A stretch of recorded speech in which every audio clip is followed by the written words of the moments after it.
学贵学校白话字课本儿童故事册第一册陈光辉编著第11篇骄傲的失败。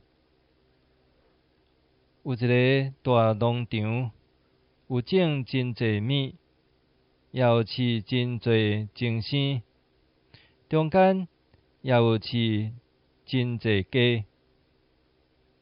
有一只鸡公真歹，四界要欺负同伴，大家都真惊伊，若看到伊，拢走去咪。伊若有说，爬上墙椅仔顶，铁石拍国鸡讲，大家都惊我。迄时，一只大只鹰鸟飞对遐过，就安尼甲伊夹去。骄傲是失败的大先。